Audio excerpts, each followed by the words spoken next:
The medical frigate Celestial Horizon hung in the darkness of space like a silver needle against black cloth. Inside, Dr. Benjamin Carter checked his medical supplies for the third time that morning. His hands moved with practiced ease through the cabinets, counting bandages and medication doses. Everything had to be perfect. Today was the day humanity would meet the Veltherans face-to-face for the first time. Ben was 32 years old, though the past year in deep space had added a few gray hairs to his dark brown hair. He had kind eyes that crinkled at the corners when he smiled, which was often. His friends back on Earth used to joke that he cared too much about his patients. Ben never saw it as a flaw. Lieutenant Amy Walsh entered the medical bay carrying a datapad. She was younger than Ben, only 25, with red hair tied back in a tight bun. Her green eyes scanned the information on her screen. "The Veltherans just docked at Kepler 7, she said. "Commander Blake wants all department heads at the station in 2 hours." Ben nodded. "How do I look? Professional enough to represent humanity?" Amy smiled. "You have a coffee stain on your collar." Ben looked down inside. He grabbed a clean uniform from his locker. Some things never changed, even in space. 2 hours later, Ben and Amy stood in the observation deck of Kepler 7 station. The place was massive, built by a neutral alien species to serve as a meeting point for different civilizations. Through the windows, they could see dozens of ships from across the galaxy. Some looked like crystalline structures. Others resembled living organisms. The variety was staggering. Commander Ryan Blake stood near the window, watching the Veltheran ship with careful eyes. He was a military man through and through, with short gray hair and a jaw that looked carved from stone. He turned when Ben approached. "Dr. Carter," Blake said, "remember what we discussed. The Veltherans value strength and efficiency. They think humans are weak because we show emotions. Do not prove them right today." "I understand, sir," Ben replied. "I hope you do," Blake said. "This meeting could determine whether humanity gets access to 36 star systems or gets labeled as too fragile for galactic politics." The diplomatic session lasted 4 hours. Ben sat through most of it, listening to translation devices convert Veltharan hisses and clicks into English. The Veltharans were tall reptilian creatures with scales that shifted from dark green to almost black. Their eyes were yellow and sharp. They spoke in cold, precise terms about trade routes and military alliances. Ambassador Krell led their delegation.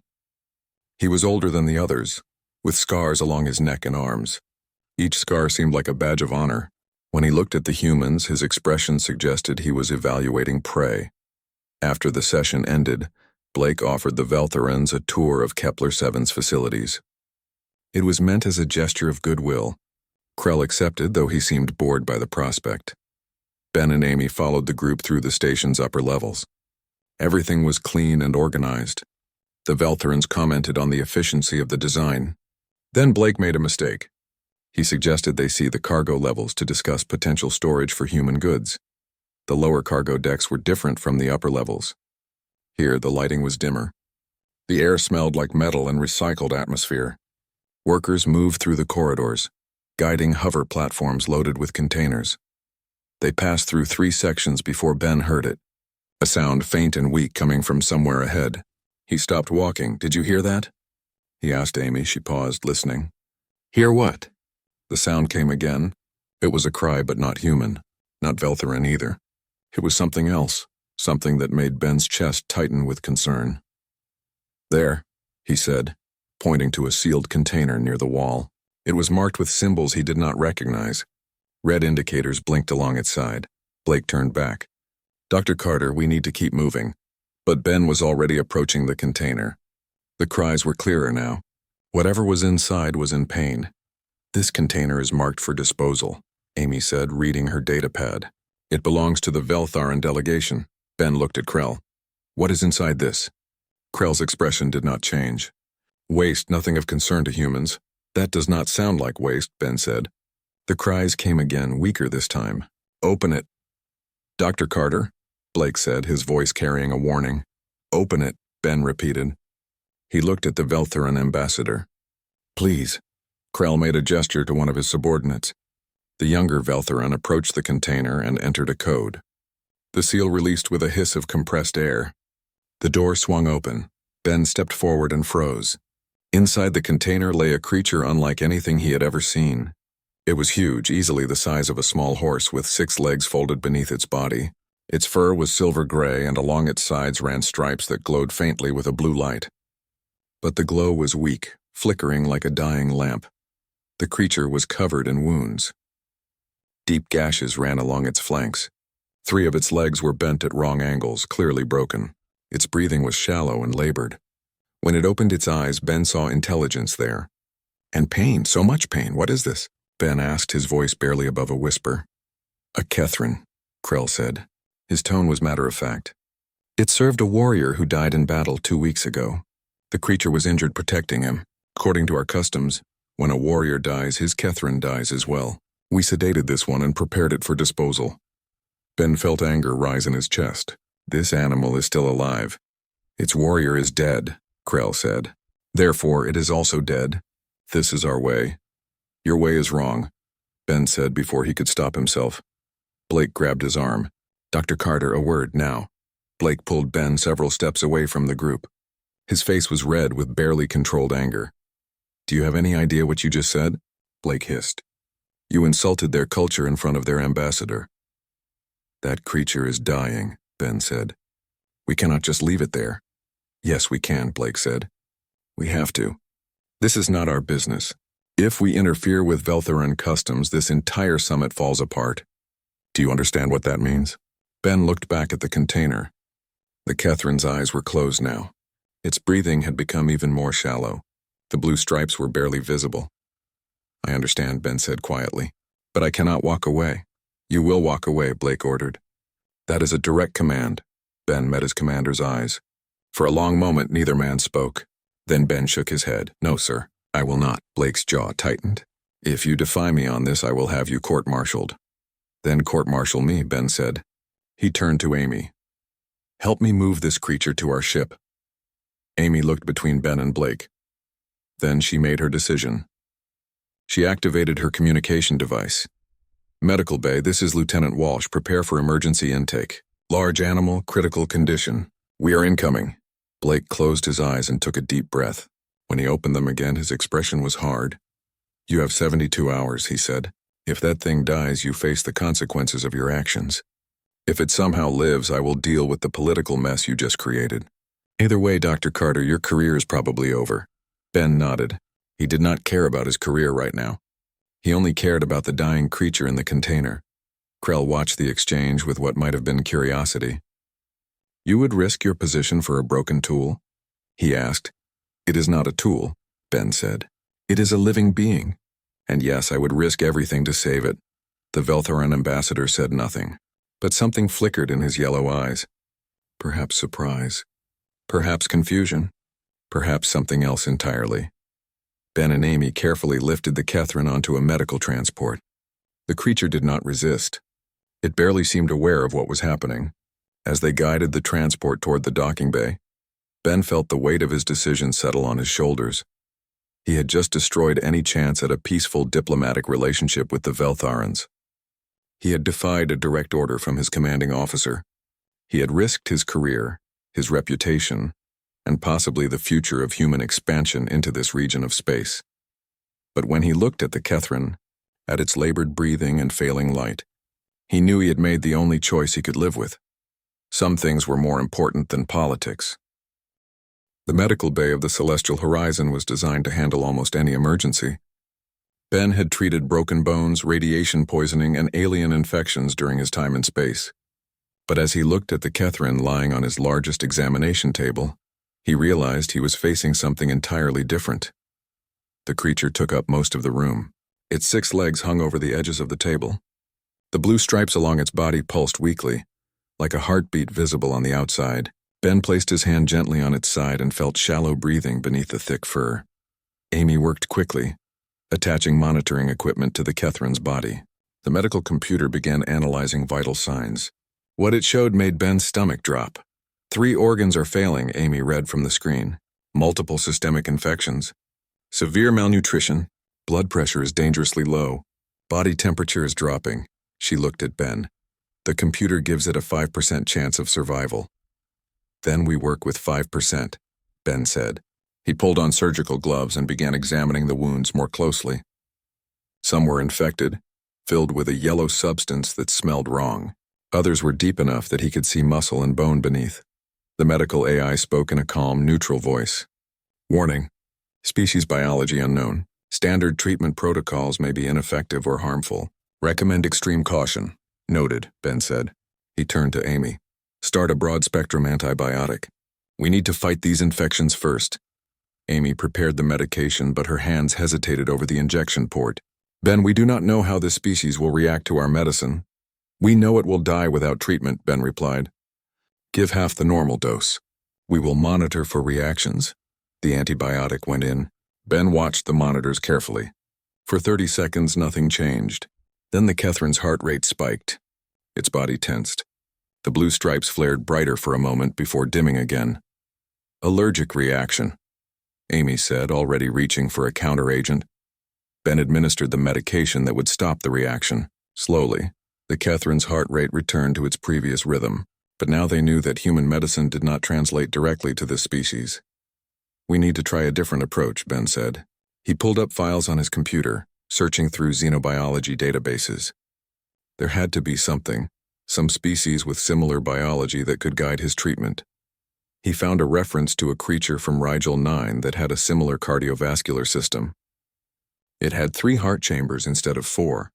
The medication that worked for humans would be toxic to it, but a modified version might be safe. Amy, synthesize a new antibiotic using this formula, he said, sending the data to her station. Reduce the active compounds by 40% and add a stabilizing agent.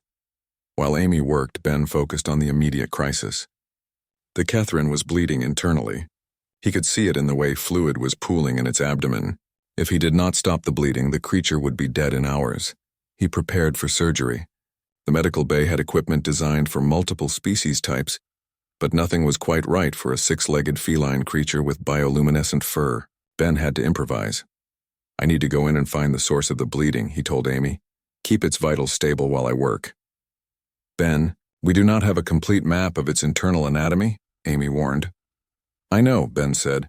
He positioned his instruments over the creature's abdomen. But we do not have time to wait. The first incision was careful and precise. Ben had steady hands even under pressure. As he cut through layers of muscle and tissue, he found that the Catherine's internal structure was similar to Earth's big cats, but with significant differences. There were extra organs he could not identify. The blood vessels were arranged in patterns he had never seen before. He found the bleed. A major vessel had been torn, probably during whatever battle had killed the Catherine's warrior. Blood was leaking into the surrounding tissue at a steady rate. Ben clamped the vessel and began the delicate work of repairing it. His hands moved with practiced precision. Suture by suture, he closed the tear. Sweat dripped down his forehead. Amy wiped it away without him having to ask. Heart rate dropping, Amy said. Ben glanced at the monitor. The Catherine's 3-chambered heart was struggling.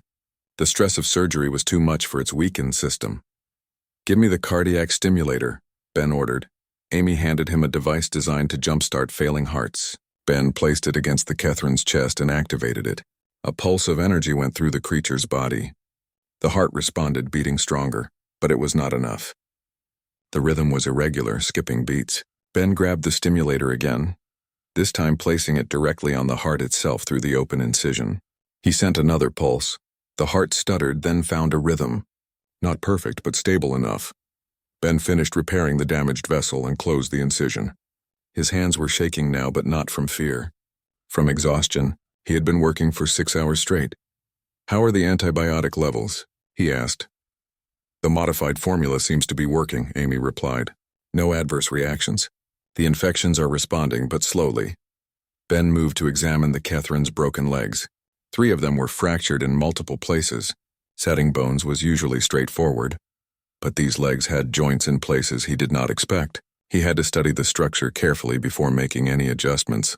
He worked through the night, using osteoregeneration devices to stimulate bone healing.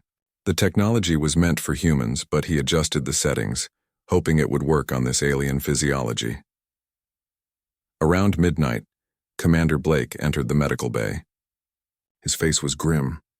The Veltherans have filed a formal complaint, Blake said. They want their property returned for proper disposal. This creature is not property, Ben said without looking up from his work. The Veltharans disagree, Blake replied. They are insulted that we interfered with their customs. Ambassador Krell called humans arrogant and ignorant. Then he can be insulted, Ben said. He finished setting the third leg and moved to check the monitoring equipment. Blake was quiet for a moment. Then he sighed. You have 72 hours, Dr. Carter. After that, I cannot protect you from the consequences. The Veltharan High Council is watching this situation. If you fail, they will use it as evidence that humans are unfit for galactic society. I understand the stakes, Ben said. Blake looked at the Kethran. Its breathing was still shallow, but perhaps slightly stronger than before. The blue stripes were dim but present. Why are you doing this? Blake asked. This creature means nothing to our species. It has no strategic value. Saving it gains us nothing and costs us everything. Ben paused in his work. He thought about the question.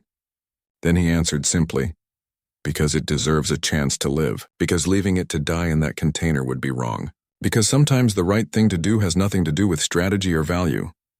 Blake shook his head. That kind of thinking will not make sense to the Veltharans, or to most of the galaxy. Maybe not, Ben agreed, but it makes sense to me. After Blake left, Amy brought Ben a cup of coffee. He drank it gratefully. His eyes burned from exhaustion. His back ached from standing for so long, but he could not stop. Not yet. The Kethran's vital signs fluctuated throughout the night. Twice more, its heart rate dropped to dangerous levels. Twice more, Ben brought it back. He adjusted medication doses, monitored infection levels, and kept a constant watch on the creature's temperature. Amy tried to convince him to rest. I can watch it for a few hours, she said. You need sleep. Not yet, Ben replied. It is still too unstable. Around 3 a.m, something changed. The Kethran's stripes glowed slightly brighter. Its breathing deepened. The monitor showed that its blood pressure was rising, slowly but steadily. It is responding, Amy said, hope in her voice. Ben allowed himself a small smile. It was working. Against all odds, the treatment was working, but he knew better than to celebrate too early. The creature was still in critical condition. Organ failure could happen at any moment. Infections could spread faster than the antibiotics could fight them. A dozen different complications could kill the Kethran before sunrise. He kept working. His hands moved on instinct now, checking readouts, adjusting equipment, monitoring every small change in the creature's condition. The medical bay became his entire world. Nothing existed beyond these walls, beyond this patient that needed him. As dawn approached, visible through the windows showing the slow rotation of the station outside, Ben finally allowed himself to sit down. Just for a moment, just to catch his breath. The Kethran was still alive. Its condition had stabilized, barely. The infections were being contained. The internal bleeding had stopped. The broken legs were set and healing slowly, but it was still unconscious. Still hovering between life and death. The blue stripes pulsed with a rhythm that seemed sad somehow, like a song played in a minor key. Amy sat down beside him. She looked as exhausted as he felt. One night down, she said quietly. 2 more to go, Ben replied. He looked at the creature they had started calling Ash, because of its silver-gray fur. He thought about the warrior who had died, leaving this companion behind. He thought about the Veltharan custom that considered a bonded Kethran already dead once its human was gone. No, Ben said softly. You are not dead. Not while I am here. Not while there is still a chance. The Kethran did not respond, but its stripes pulsed once, perhaps a little brighter than before. Or maybe Ben was just too tired to see clearly anymore. He stood up and returned to work. The second night was coming, and with it new challenges. But for now, Ash was alive, and that was enough. The second day brought new problems. Ben had managed 3 hours of sleep in his office chair before alarms from the medical bay woke him. His neck was stiff and his eyes felt like someone had filled them with sand. He stumbled into the bay to find Amy adjusting medication levels. Temperature spike, she reported. 41 degrees Celsius and rising. Ben moved to the monitors. The Kethran's body was fighting the infections, but the battle was taking its toll. Fever was the immune system's weapon, but too much heat would cook the creature from the inside. Start cooling measures, Ben ordered. Gradual decrease only. If we drop the temperature too fast, it could send the body into shock. They wrapped Ash in cooling blankets and administered medication to bring down the fever. It took 2 hours of careful management before the temperature began to drop to safer levels. By then, Ben was fully awake and running on his second cup of coffee. Word of his actions had spread throughout the human crew. Some supported him quietly, bringing him food he barely had time to eat. Others thought he was a fool, risking humanity's future for an alien animal. Ben heard the whispers but ignored them. His focus remained on his patient. Around midday, the medical bay doors opened. A Veltheron entered. He was younger than Ambassador Krell, with scales that were a brighter green. He stood at the doorway for a moment, his yellow eyes studying the scene before him. Ben straightened. "Can I help you?" "I am Scan," the Veltheron said in decent English. His voice had the same hissing quality as other Veltherons, but something in his tone was different. Less cold. "I have been sent to observe your efforts." "Observe away," Ben said, returning his attention to the monitors. He did not have time for Veltharan politics. Scan moved closer to the examination table. He looked at Ash with an expression Ben could not read. Veltharan faces were difficult for humans to interpret. "You waste your resources on a broken tool," Scan said. It was not a question but a statement. "I am saving a life," Ben corrected. "There is a difference, is there?" Scan tilted his head. "This Catherine will never bond again. Its warrior is dead. What purpose does it serve now?" Ben paused his work and looked at the Veltharan directly. "Does everything need a purpose to deserve life?" Scan did not answer. He simply watched as Ben continued his treatment. The Catherine's legs required more attention. The osteoregeneration was working, but slower than Ben had hoped. He had to recalibrate the devices multiple times, adjusting the frequencies to better match Ash's bone structure. Each adjustment was guesswork based on theory and hope. Scan remained in the medical bay, silent but attentive. He watched everything Ben did with an intensity that was almost uncomfortable. After an hour, he spoke again. "Why do you care so much?" Ben was checking Ash's wound dressings. He did not look up. "Because someone needs to." "That is not an answer," Scan said. "It is the only answer I have," Ben replied. He changed a bandage that was soaked with drainage fluid. The infections were improving, but they were still present. In human culture, we believe that every life has value, not because of what it can do for us, but because it exists. "That is inefficient," Scan observed. "Maybe," Ben agreed. "But it is right." Scan was quiet again. Ben could feel the Veltheran watching him, trying to understand. It was like being studied by a scientist examining a strange new specimen. Amy returned from her lunch break with news. "The Veltharans are pressing harder. 3 more formal complaints have been filed. They want Ash returned immediately." "They can want all they like," Ben said. "Ash stays here until he is stable." Scan made a sound that might have been surprise. "You named it?" "Him," Ben corrected. "And yes, his name is Ash." "Naming a tool makes it no less a tool," Scan said. "He is not a tool," Ben said firmly. "He is a patient." "My patient."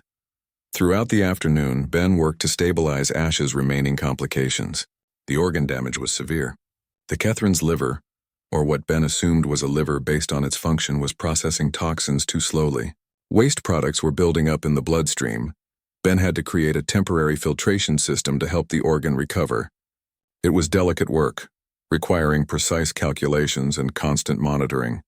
One mistake could flood Ash's system with toxins or remove essential nutrients. Scan watched the procedure with obvious fascination. "Your medical technology is impressive," he admitted, "even if your reasoning is flawed." "My reasoning is not flawed," Ben said, though he kept his tone neutral. Getting into an argument with a Veltharan observer would help no one. "It is just different from yours." "Different," Scan repeated. "Yes, very different." As evening approached, Amy pulled Ben aside. She looked worried. "You need to eat something more than coffee and protein bars," she said. "You will collapse if you keep this up." "I will eat when I have time," Ben replied. "Make time," Amy insisted. "Ash needs you at your best. You cannot be at your best if you are running on fumes." Ben knew she was right. He allowed Amy to take over monitoring while he went to the small kitchen attached to the medical bay. He heated a meal and ate it quickly, barely tasting the food. When he returned, Scan was standing closer to Ash than before. The Veltheran's hand hovered over the Catherine's head. not quite touching but close enough that the intent was clear. I knew a Catherine once, Scan said quietly, when I was young. My mentor had one. It was fierce in battle but gentle at home. It would let me sleep against its side when I had nightmares. Ben said nothing, sensing that Scan needed to talk. When my mentor died, they took the Catherine away, Scan continued. I asked where it went. No one would tell me. I was too young to understand the customs. He lowered his hand. I understand now. They disposed of it. Just like they would have disposed of this one. I am sorry, Ben said. Scan looked at him with those yellow eyes. Why, you did not make our customs. No, Ben agreed. But I am sorry for your loss, and I am sorry that your culture made you lose something you cared about. The Veltheran was silent for a long moment. Then he said something Ben did not expect. I want to help. Ben blinked. Help? There are things about Catherine biology that your medical computer does not know, Scan said. Old knowledge from our ancestors before we decided that bonded Catherines were disposable. I can access these records. That would be very helpful, Ben said carefully. But would not helping me go against your culture? Perhaps, Scan admitted. But watching you work these past hours, I have begun to question my culture. That questioning frightens me, but it also feels necessary. Scan left the medical bay and returned an hour later with data files. He transferred them to Ben's computer. The information was extensive, covering Catherine physiology in detail that human science had never recorded. Ben read through the files quickly. There were details about their digestive system, their unique blood chemistry, their healing processes. It was exactly what he needed. This is incredible, Ben said. Thank you, Scan nodded. Use it well. The second night began with new challenges. Ash developed a complication with one of his healing legs. The bone was setting wrong, creating pressure on nearby nerves. Ben had to re-break the leg and reset it properly. The procedure was painful even with the Catherine unconscious. Ash's body tensed and the blue stripes flickered rapidly. I am sorry, Ben whispered to the creature. I know it hurts, but this will help you heal correctly. Scan watched the procedure. You apologize to it? To him, Ben corrected again. And yes, pain is pain even if the patient cannot hear me. Curious, Scan murmured. The night wore on. Ben's exhaustion grew deeper. His hands moved automatically now, trained by years of medical practice. But his mind was starting to slip. He caught himself making small errors. Nothing critical yet, but warnings of what could happen if he pushed too hard. Amy forced him to take a 20-minute nap around midnight. He slept in his chair, waking with a start when alarms sounded. Ash's blood pressure had dropped suddenly. Ben jumped up and rushed to the monitors. The filtration system had clogged. Toxins were building up faster than the Catherine's damaged. Organs could process, clear the filters, he ordered Amy. His hands worked on preparing medication to support Ash's blood. Pressure. They worked together with practiced efficiency. Amy cleared the filtration system while Ben administered drugs to stabilize the cardiovascular system. Scan stood back, staying out of the way but watching intently. The crisis passed after 30 tense minutes. Ash's blood pressure returned to acceptable levels. The filtration system resumed its work. Ben allowed himself to breathe. How many more times can his body survive this? Amy asked quietly. As many times as it needs to, Ben replied. But privately he wondered the same thing. Ash was fighting hard, but the constant complications were wearing down the Catherine's reserves. The body could only take so much stress before it gave up entirely. Scan stepped forward. There is something in the files I gave you, he said. A treatment my people used centuries ago when Catherines were wounded in battle. We have forgotten it in favor of disposal, but the knowledge remains. He pointed to a section of the data. Ben read it quickly. It described a natural compound that stimulated Catherine healing responses. The ingredients were rare, but the station had a trading post that might have them. This could work, Ben said. But I would need to synthesize it correctly. I can help with that, Scan offered. I studied biochemistry before joining the diplomatic corps. Ben looked at the Veltheran with new respect. Why are you doing this? Helping me goes against everything your people believe. Scan was quiet for a moment. When he spoke, his voice was thoughtful. Because watching you refuse to give up on something my people would have thrown away has made me question what we have lost. We Veltherans pride ourselves on strength and efficiency, but perhaps there is strength in compassion too. Perhaps we have become efficient at the cost of being cruel. Ben smiled. I think that is the wisest thing I have heard in a long time. Together they worked to synthesize the compound. It took 3 hours of careful chemical work. When it was ready, Ben administered it to Ash. The effect was not immediate, but over the next few hours, the Kethrin's vitals began to stabilize more consistently. The healing accelerated slightly. The blue stripes glowed a bit brighter. As dawn broke over the station, Ben sat down heavily. 2 nights completed. 1 more to go. But Ash was still alive, still fighting. And now, unexpectedly, Ben had an ally in the most unlikely person. Scan stood near the door, preparing to leave. I will return tonight, he said. With more information if I can find it. Thank you, Ben said. Really, thank you. Scan nodded. Then he said something that surprised Ben even more. Perhaps humans are not as weak as we thought. The 3rd day dawned with unexpected calm. Ash's physical condition had improved dramatically. The infections were under control. The broken legs were healing properly. The internal injuries were mending.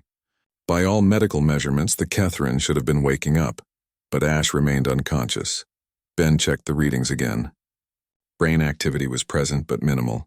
The creature was not in a coma exactly. It was more like Ash had simply chosen not to wake up.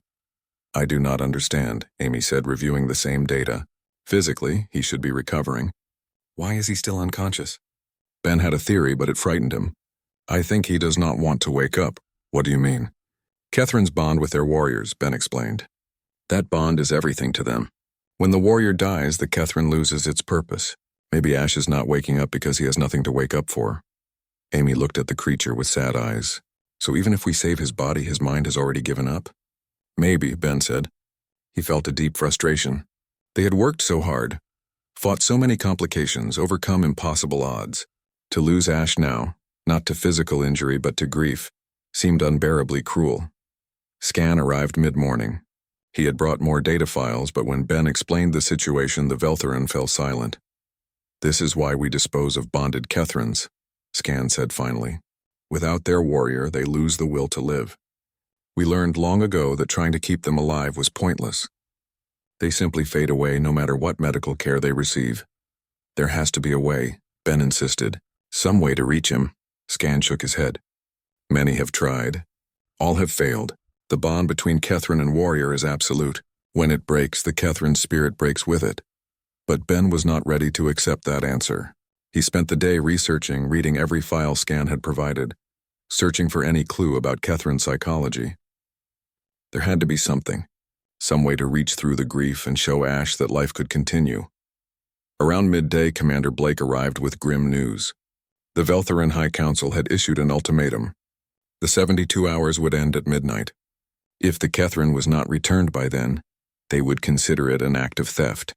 The diplomatic summit would collapse immediately. They are already preparing to leave, Blake said. Ambassador Krell is furious. He considers your actions a personal insult to Veltherin honor. The Kethrin is alive, Ben said. That is what matters, is it? Blake challenged. The creature is unconscious.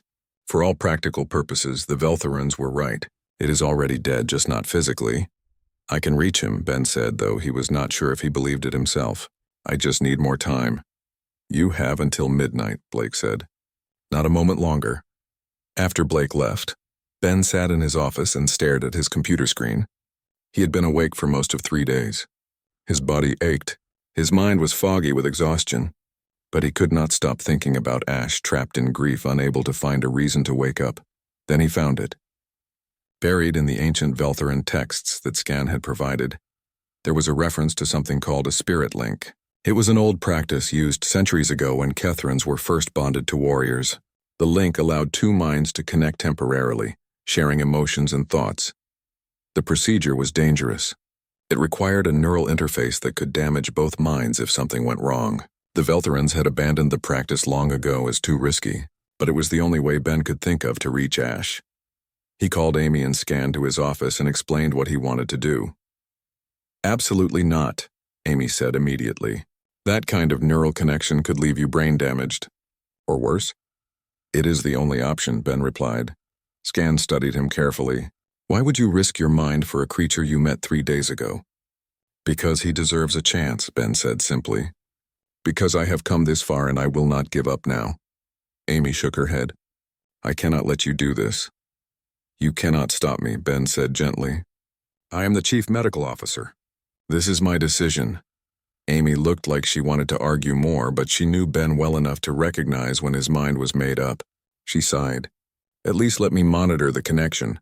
If something goes wrong, I will pull you out immediately. Ben agreed to that condition. Scan offered to help prepare the equipment. Together they set up the neural interface in the medical bay. It consisted of a headset with dozens of sensors that would map Ben's brain activity and connect it to Ash's. As evening approached, Ben sat in a chair next to the examination table. His hands were shaking slightly as he put on the headset. Amy checked all the connections twice. This is insane, she muttered. Probably, Ben agreed. But sometimes insane is what it takes. Scan stood at the monitors. I will watch the Catherine's responses. If I see any signs of distress in either of you, I will alert Lieutenant Walsh. Ben took a deep breath. I am ready. Amy activated the interface. For a moment, nothing happened. Then Ben felt a strange sensation, like his consciousness was stretching beyond his body. The medical bay blurred. Suddenly, he was somewhere else. He stood in darkness. Not the darkness of a room without light, but something deeper. An emptiness that pressed in from all sides. And in that emptiness, he felt grief. Overwhelming, crushing grief that threatened to drown him. Ash? He called out, though he had no voice here. Ash, I am here. Something moved in the darkness. A presence large and wounded. Ben felt its pain as if it were his own. The loss, the loneliness, the absolute certainty that life without purpose was not worth living. I know you are hurting. Ben sent out into the darkness. I know you lost someone important, but you are not alone. The presence did not respond. It simply radiated pain. Ben pushed forward, moving through the darkness toward that wounded presence. As he got closer, he began to see images. Memories from Ash's life. A warrior with dark scales and kind eyes, training together in a vast arena, fighting side by side in battles on distant worlds. Quiet moments of peace. The warrior's hand on Ash's head, speaking softly in the Veltharan language. Then the final memory. The warrior falling in battle. Ash defending the body against overwhelming odds. Pain lancing through the Catherine's body as weapons struck. The warrior's eyes going dark. The bond breaking like a physical thing being torn apart. Ben felt all of it. The love, the loyalty, the devastating loss. He wanted to pull away, to escape the crushing weight of that grief, but he forced himself to stay. I understand, he said to Ash. You loved him, and losing him feels like the end of everything. The presence stirred slightly, acknowledgement perhaps. But it does not have to be the end, Ben continued. He pushed his own memories into the connection. Images of Earth, sunrise over mountains, ocean stretching to the horizon, children laughing, music, art, the million small moments that made life worth living. There is more to life than one bond, Ben sent. There is more to see, more to experience. You can have a new beginning. The presence withdrew, rejecting the idea. In Catherine understanding, there was only one bond. Only one warrior. When that warrior died, the Catherine's purpose died too. Ben felt frustration rising. How could he explain? How could he make Ash understand that life had value beyond a single relationship? Then he realized he was approaching it wrong. He could not convince Ash through logic. He had to reach the creature's emotions. Ben thought about why he had fought so hard to save Ash. Not for strategic value. Not for diplomatic reasons. Not even because it was his job. He had fought because when he looked at the dying creature in that container, he had seen someone worth saving. Someone who deserved to live. He pushed that feeling into the connection. The pure, simple certainty that Ash's life had value. Not because of what the Catherine could do for anyone else, but because Ash existed. And that existence mattered. The presence stirred more strongly now. Confusion mixed with the grief. You matter, Ben sent with all the conviction he possessed. Not because of your warrior. Not because of your purpose. You matter because you are alive and life is precious. I stayed up 3 nights to save you. Not because I expected anything in return, but because I care. Because humans care, even about creatures we just met. He showed Ash more images. Amy working tirelessly to help. Scan bringing information. Questioning his own culture. Even Commander Blake. Frustrated but ultimately allowing Ben the time to try. All these people had been affected by Ash's situation. All of them had invested something in the Catherine's survival. You have touched more lives than you know, Ben sent. And there are more lives waiting to be touched. More connections to be made, maybe not the same as your bond with your warrior, but valuable in their own way. For the first time, the grief lessened slightly. Not gone, not even close, but a small crack appeared in the darkness. I know it hurts, Ben continued. I know waking up means facing a world without him. But I promise you, if you wake up, you will not face it alone. I will be here. Amy will be here. Even Scan will be here. We will help you find a new purpose. The presence moved closer to Ben. He felt a question forming. Why would strangers care so much? Because that is what humans do, Ben sent. We care, sometimes foolishly, sometimes unwisely, but we care. And right now I care about you, Ash. I care if you live or die. I care if you wake up or stay lost in this darkness. Please wake up. The connection intensified. Ben felt Ash's consciousness reaching toward his, tentatively testing this strange human who would not give up. Ben reached back, offering everything he had. His hope, his determination, his absolute refusal to let Ash slip away. Then something shifted. The darkness began to lighten. Not much, but enough.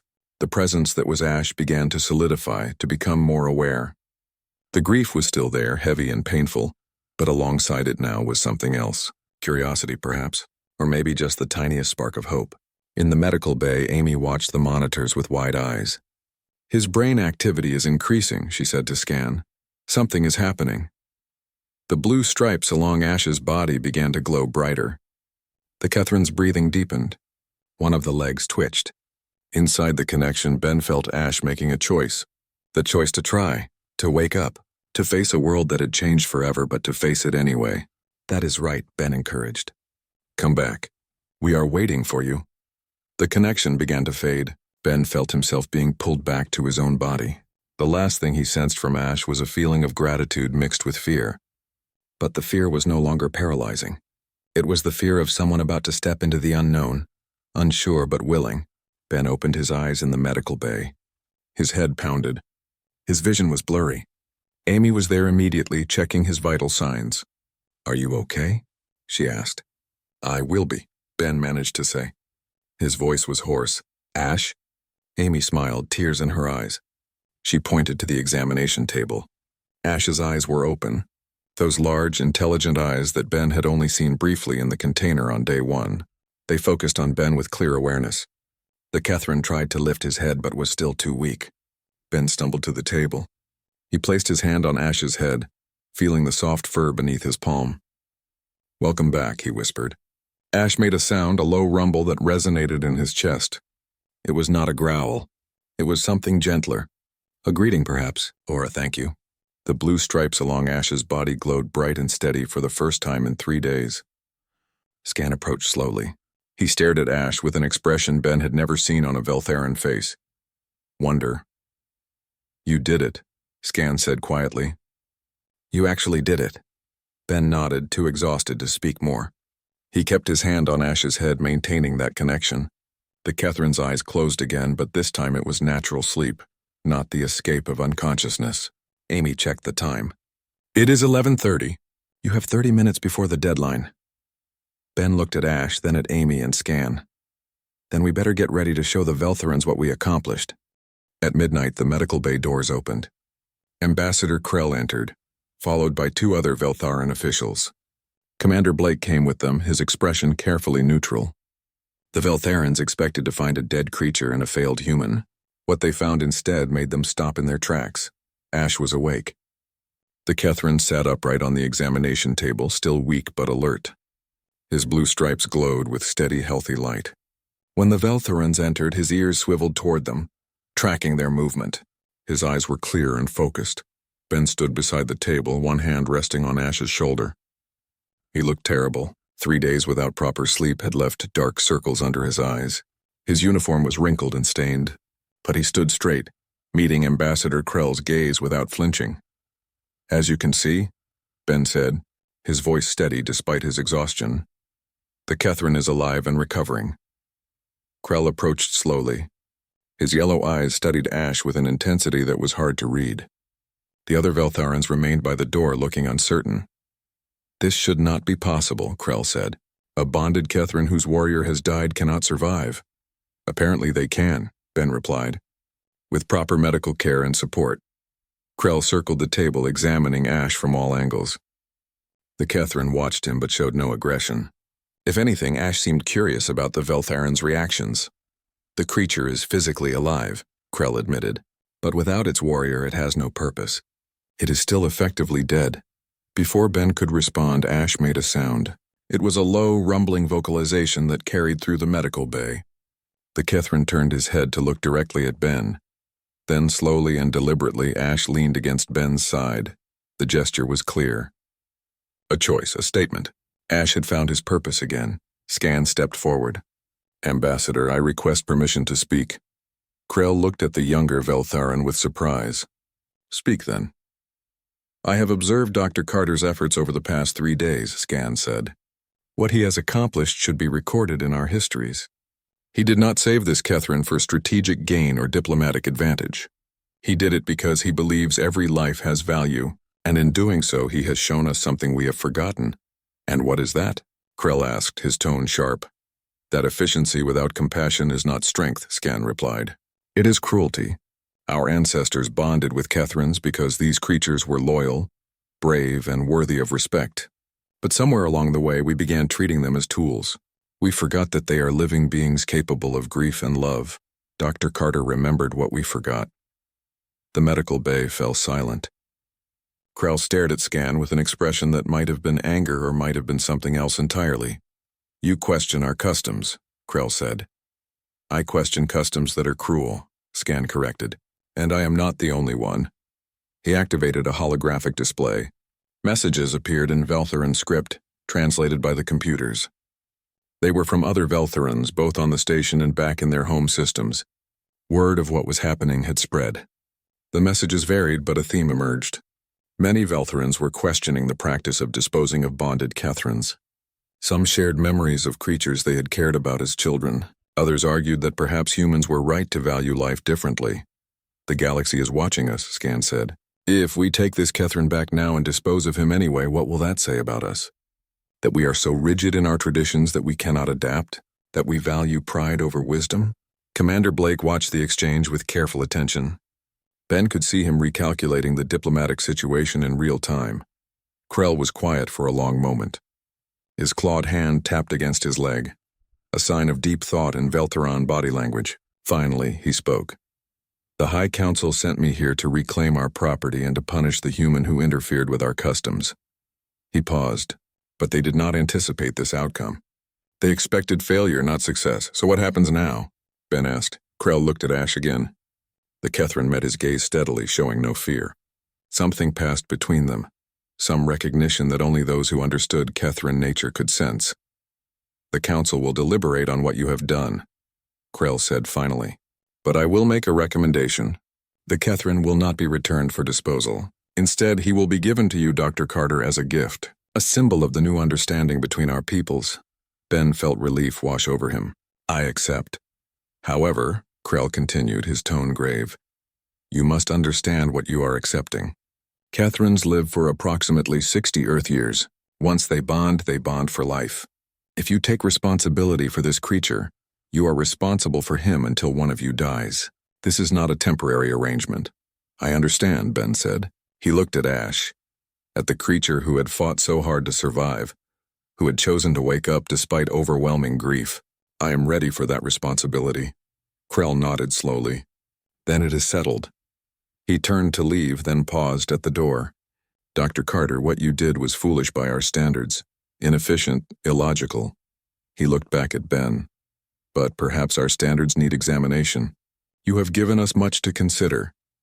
After the Veltharans left, Blake approached Ben. The commander's expression was hard to read. You just changed the course of human Veltharan relations, Blake said. I am not sure if I should court-martial you or recommend you for a medal. How about neither? Ben suggested. Just let me keep doing my job. Blake almost smiled. Fair enough. But Starfleet Medical wants a full report on your procedures. There is talk of establishing a xenobiological rescue program. They want you to head it. Ben was too tired to process what that meant. He simply nodded. After Blake left, Amy approached with a datapad. Ben, you should see this. He looked at the screen. Messages were coming in from across the galaxy. 3 other Veltherans had contacted the ship, asking if human medics could treat their injured Kethrans that had been marked for disposal. 2 other alien species had sent inquiries about whether humans would be willing to help with their injured animals. The requests kept coming. "You started something," Amy said. "Something bigger than just saving one creature." Ben sat down heavily. The weight of what he had done was starting to sink in. He had not just saved Ash. He had challenged an entire culture's assumptions about value and worth. He had shown that sometimes the right thing to do had nothing to do with efficiency or logic. Ash jumped down from the examination table, moving carefully on legs that were still healing. The Kethran was huge, his head nearly level with Ben's chest even on all 6 legs. He approached Ben and pressed his large head against the doctor's shoulder. Ben wrapped his arms around Ash's neck. The Kethran's fur was soft, and beneath it Ben could feel the strong heartbeat. Alive. Against all odds, alive. "We did it," Ben whispered. "You and me. We did it." Ash rumbled in response, that sound like distant thunder. It was a purr, Ben realized. A sign of contentment. Amy watched them with a smile. "What happens now?" "Now," Ben said. "Now I sleep for about 12 hours. Then I figure out how to take care of a 6-legged alien feline who eats more than I do." Amy laughed. "I will help. We all will." Over the next few days, Ash's recovery continued. The Kethran gained strength rapidly, able to walk without difficulty within 48 hours. The wounds healed cleanly, the broken legs mended straight and strong, but more importantly, Ash's spirit recovered too. The Kethran followed Ben everywhere. At first it was because he was too weak to be left alone, but as he grew stronger it became clear that Ash simply wanted to be near Ben. The bond was forming, different from the warrior bond Ash had known before, but real nonetheless. Ben learned to communicate with Ash through a combination of words, gestures, and simple empathy. The Kethran was intelligent, understanding complex instructions after being shown only once. He was also playful, a trait Ben had not expected. Ash liked to steal Ben's data pads and hide them in odd places. He enjoyed exploring the ship, though he always returned to Ben's side when called. The crew of the Celestial Horizon adapted to having a massive alien feline aboard. Some were nervous at first, but Ash won them over quickly. He was gentle with everyone, seeming to understand that humans were fragile compared to Veltherans. Children in the family quarters loved him, and Ash tolerated their attention with patient dignity. Scan visited often. The young Veltheran had become something of a friend, teaching Ben more about Kethran care and culture. He brought gifts for Ash, toys from the Veltheran homeworld that the Kethran had not seen in years. "The High Council is still debating the implications of what happened," Scan told Ben one day. "But 3 new proposals have already been submitted. One would create sanctuaries for bonded Kethrans who lose their warriors. Another would establish medical care standards. The third would allow Kethrans to be rehomed rather than disposed of." "That is incredible," Ben said. "It is your doing," Scan replied. "You showed us a different way. Not everyone agrees with it, but enough do that change is inevitable." He paused. "I have been assigned as a permanent liaison between our species. The Council thinks my time observing you has given me unique insights." "Congratulations," Ben said sincerely. Scan touched his chest in a Veltheran gesture of respect. "I should thank you. You opened my eyes to possibilities I had never considered." A month after the rescue, Ben received official notification from Starfleet Command. He was being promoted to head a new department dedicated to xenobiological rescue and rehabilitation. The Celestial Horizon would be refitted with expanded medical facilities. They would travel to different systems, offering help to any species that needed it. Ben sat in his quarters reading the orders. Ash lay beside him, the Kethran's massive head resting on Ben's lap. The blue stripes glowed softly in the dim light. "What do you think?" Ben asked Ash. "Want to travel the galaxy helping others?" Ash lifted his head and looked at Ben with those intelligent eyes. Then he nuzzled against Ben's hand, purring. Ben took that as a yes. Amy entered with a cup of coffee. "Thinking about the new assignment?" Thinking about how one decision changed everything, Ben replied. "If I had walked away that day on the station, if I had listened to Blake and left Ash in that container, none of this would have happened." "But you did not walk away," Amy said. "That is what makes you different. That is what makes humans different. Ben smiled. Maybe. He looked out the window at the stars. Somewhere out there were other creatures that needed help, other lives that deserved a chance. The galaxy was vast, but humanity was ready to make a difference. Ash stirred, lifting his head. His ears swiveled toward the door a moment before the communication system chimed. A message was coming in. Ben opened it. It was from a species called the Marunai. They had heard about what happened with Ash. They had a sick creature, something precious to their culture, that their own medical technology could not save. They were asking if the human doctor who refused to give up might be willing to help. Ben looked at Amy. She was already smiling. "I will prep the medical bay," she said. Ben scratched behind Ash's ears. The Kethrin purred louder, seeming to understand that their new life was just beginning. "Looks like we have work to do," Ben said. Ash stood, stretching his 6 legs. The blue stripes glowed bright and healthy. The creature who had been left to die in a sealed container was now ready to face whatever came next. Not because he had forgotten his lost warrior, but because he had found something new. Purpose. Hope. A second chance at life. And a stubborn human doctor who had refused to give up on him. The celestial horizon turned toward its next destination. In the vastness of space, one act of compassion had changed not just one life, but countless others. It had challenged old assumptions and created new possibilities. It had shown the galaxy that humanity valued life, not for what it could do for them, but simply because it existed. 3 nights of staying awake, fighting against impossible odds, refusing to accept failure. That was all it had taken to save one creature. But in saving that one creature, Ben had saved something more. He had saved the idea that compassion mattered, that every life had value, that giving up was never the only option. As the ship jumped to faster-than-light travel, Ash pressed against Ben's side. The doctor rested his hand on the Kethrin's head, feeling the warmth and life beneath his palm. They had both been changed by what happened, both been given a second chance, and they would use that chance to help others find the same. That was what made humanity remarkable among the stars. Not superior technology or military might, but the simple, stubborn refusal to give up on those who needed help. The belief that one person could make a difference. The conviction that compassion was not weakness but the greatest strength of all. Ben smiled as the stars streaked past the window. His exhausting 3 nights had just been the beginning. The real work was still ahead, but he was ready for it. He had Ash by his side. He had friends who believed in what he was doing, and he had proven to himself and to the galaxy that sometimes the impossible was possible. You just had to care enough to try.